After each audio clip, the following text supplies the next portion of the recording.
Meu nome é Matheus, sou estudante de Engenharia da Computação na Universidade Federal de Alagoas. Eu vou apresentar um pouco de um trabalho que eu tenho efetivado na minha iniciação científica. Para a introdução, vamos falar um pouco sobre redes sensores, que se encaixam perfeitamente nas diversas áreas. Algumas delas são a internet das coisas e cidades inteligentes, onde a base do monitoramento desse tipo de cenário se, se baseia nas redes sensores. O que é uma rede sensor? É basicamente um conjunto de dispositivos que você pode ligá-los via uma rede e monitorar e registrar condições de um ambiente qualquer, onde você pode monitorar diversos tipos de variáveis, desde temperatura até densidade demográfica de de um local, ou até mesmo o social sense, que você pode monitorar um tipo de dado evento baseado no que as pessoas estão publicando numa rede social. Um exemplo é o Twitter.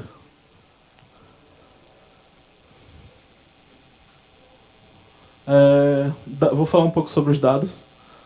Quais são os dados, como obtemos, quanto é possível armazenar, devemos descartar dados, quais descartar. Pronto.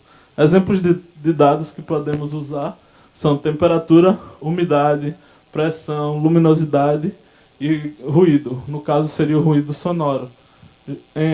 Na aplicação que eu tenho, que eu vou apresentar o exemplo, eu estou monitorando os 4 primeiros, mas eu extraí a pressão que, como a pressão é constante, não faria sentido usar ela. Como obtemos? Hoje temos diversas formas de obter dados, desde smartphones, podem ser sensores, suas próprias tomadas podem ser sensores de um local, e diversas formas. Redes sociais, como eu falei, o Twitter, é muito usado para análise de sentimento e diversas outras previsões de eventos ou embarcados. Embarcados temos exemplos de Arduinos, MicaZ, como é o exemplo da imagem, que é o sensor que eu usei para coletar os dados, entre outros. Quanto é possível armazenar de dados no mundo? Há uma estimativa que em 2018 conseguimos armazenar 1.450 exabytes de dados. É um valor grande, mas se pensarmos, são dados distribuídos em diversas áreas, desde protocolos de streaming, data center, bancos de dados de compras e entre outros. Então, se podemos economizar no armazenamento com um mesmo desempenho de granularidade dos dados, de poder analisar e ter os dados com o menor armazenamento, seria bom. É uma economia de recurso. Espera-se que até 2021 se obtenha dos 2.300 aproximadamente exabytes. Devemos descartar dados? É uma questão. Se você tem um microcontrolador, que é o seu nó sensor, ele não tem necessariamente uma capacidade de armazenamento muito grande. E se ele não tem conexão com a internet, você não consegue, por grandes intervalos de tempo, continuar armazenando dados. Então, alguma hora você terá que descartar. Quais são as formas de descartar um dado? Quais são as formas de descartar? 3 exemplos seriam o aleatório, onde você descarta um pacote aleatório que você está armazenando. O FIFO, First In, First Out. Ou First In, Last Out. São 3 exemplos. Para a nossa aplicação, eu, junto com outro bolsista do laboratório que eu pesquiso, a gente propõe um algoritmo, mas como não é o exemplo da apresentação, eu não vou me ater a essa questão. Mas não é nenhum desses 3. Problemática, como eu já havia falado. Se a gente está tratando de recursos, vamos precisar entender quais são os recursos que a gente quer economizar ou não.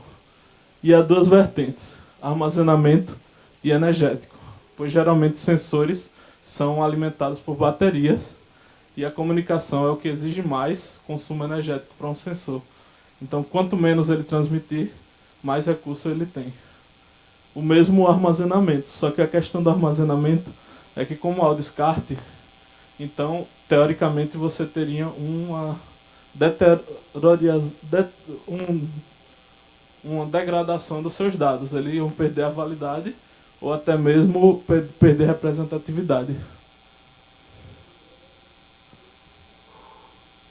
Cenários. Como estamos tratando de sensoriamento, esses dados têm uma alta relação com o tempo. Então, uma forma de nós podemos representar os dados é por meio de uma série temporal, que pode ser descrita com vários graus de granularidade, desde o individual do sensor a uma sala ou até um prédio inteiro, dependendo da sua aplicação. O que é uma série temporal? Basicamente seria um conjunto de dados indexados pelo tempo ou por pela sequência de eventos que ocorreram. A solução. Tomando dependência em relação aos dados, o nosso objetivo é fazer a predição. Podemos resolver esse problema de duas maneiras, em tempo real ou com a solução tolerante a atraso. A escolha dessas duas opções depende muito da aplicação. Em tempo real, você pode necessitar de um algoritmo que seja muito mais rápido para evitar atrasos e você manter o sistema funcionando integralmente. E a questão de tolerância de atraso, você pode optar por uma precisão um pouco mais elevada para obter o seu objetivo com melhor desempenho. Para a nossa aplicação, vou apresentar o ARIMA, algoritmo que ele é ajustado para séries temporais. Eles têm um bom desempenho e funciona muito bem em aplicações de tempo real. Ele é um algoritmo interativo. ARIMA é um modelo de autorregressão integrado de médias móveis. O algoritmo em si ele depende única e exclusivamente do tempo e da variável que você quer analisar. Dessa forma, ele matematicamente consegue, por meio de uma janela, predizer os seus dados a partir de um dado momento t, para predizer t mais 1, ou t mais n. Só que a questão de n, ele vai perder um pouco da sua precisão. Ele é interativo, então a cada interação dele, ele se adequa adicionando à sua base as novas leituras que ele mesmo prediz. Para os nossos dados, eu vou usar dados retirados do laboratório que eu trabalho, onde a gente tem 48 mil amostras, leituras de temperatura, umidade, pressão e luminosidade, 4 sensores, 2 laboratórios. Para nível de ilustrativo, eu só usei um dia, então é por volta de 3 mil amostras desses dados só. Eu descartei os outros. E também só usei o temperatura, umidade e pressão. Não, temperatura, umidade e luminosidade. Para aplicação, eu necessito dessas 3 bibliotecas. O Pandas, o Matplotlib é questão visual, não do algoritmo em si. E o Static Models, que é onde tem o ARIMA implementado no Python. O nosso código seria mais ou menos isso. Estou fazendo a leitura no CSV, onde eu estou armazenando todos os meus dados, transformando numa série temporal, usando o Pandas, onde... Tem laser aqui? Tem. Onde aqui eu estou passando os dados de leitura do sensor, e aqui indexando pelo tempo. Esse é o código já, o final, executando. Eu recebo os valores. Vou pegar 66% da minha base para treinamento e 33% para teste. Aqui, como eu disse, é um algoritmo iterativo, então pode observar que após a predição, eu pego o objeto testado e adiciono a minha base. Então sempre que ele vai continuar aprendendo a cada vez que ele prediz um novo valor. Aqui eu vou imprimir basicamente o valor esperado e o real, a média, e aqui só imprimir e plotar os gráficos. Aqui são os dados de temperatura integralmente de um dia, do dia 22/8 desse ano, do laboratório onde eu frequento. Pode perceber que aqui a temperatura está bem alta, onde ela começa a cair, que é onde o pessoal começa a ir para o laboratório e ligar o ar-condicionado. E ela cai e volta a subir à noite, mais ou menos. Aqui temos os dados reais, que são aqui. Como ele depende do tempo, eu não consigo fazer uma amostragem precisamente aleatória, então eu fiz um corte, mais ou menos aqui, para predizer a partir daqui. Pode olhar que a partir daqui as leituras são totalmente diferentes. E o Arima consegue predizer ele muito bem, com um erro médio quadrado de 0,02.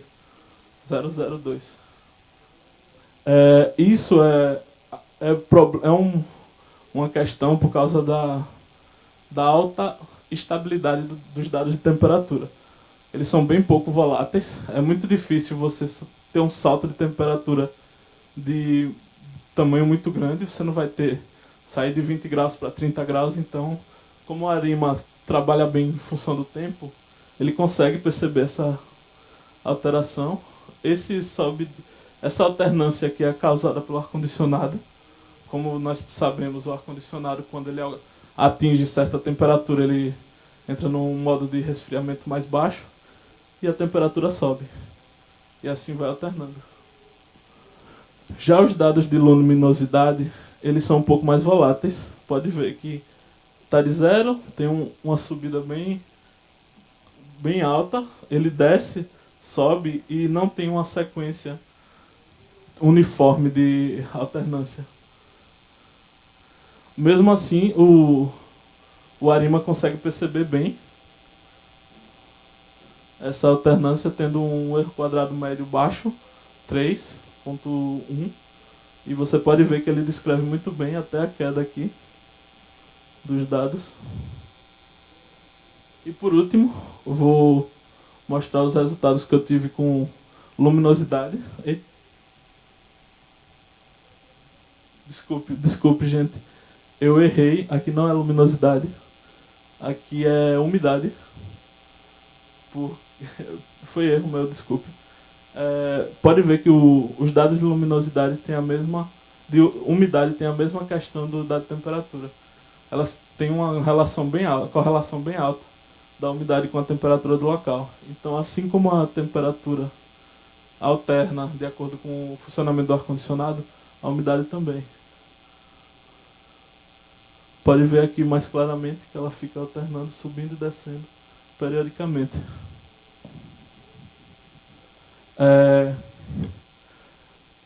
Esse tipo de resultado pode ser usado em diversas formas. Algumas delas seriam substituição de variável, de leitura e tolerância à falha. Se o seu sistema é um sistema que produz grandes massas de dados, você também tem um grande consumo de recurso, tanto na questão de armazenamento quanto energético. Então, se você consegue armazenar uma massa bem menor de dados, você consegue armazenar por muito mais tempo. Então, você pode fazer a leitura usando algum algoritmo de amostragem, onde você tem uma massa de dados menor, que nos meus experimentos o máximo que eu consegui reduzir foi de 20%. Com 20% dos dados eu consegui, com temperatura, que é um dado bem estável, consegui uma precisão de mais de 95% na reconstrução. E a substituição seria, no caso, nós temos uma aplicação que os próprios sensores percebem que a temperatura não está variando muito. Então eles não mandam dados, e como eles não mandam dados, o nosso sync, que é o nosso central, ele percebe e faz uma predição do próximo valor. Assim você não precisa ficar mandando dados sempre. E depois de um certo período de tempo, nós sabemos que isso vai perder relevância, então o sync solicita que eles mandem outra leitura. Essa seria a substituição de leitura. A questão de tolerância à falha seria quando se um nó falha e você conseguir manter o sistema funcionando de forma integral a partir das predições do seu sistema.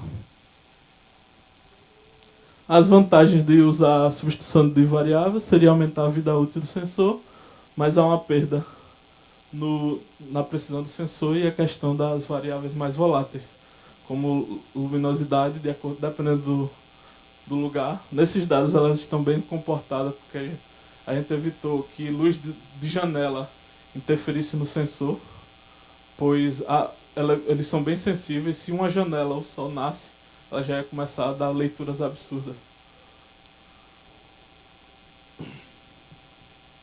A questão da tolerância à falha, como eu falei, se você consegue manter o seu sistema funcionando integralmente, mesmo que um nó falhe, ou até mesmo todos os nós falhem, mesmo que não garanta a precisão e o funcionamento perfeito do seu sistema. É isso, obrigado.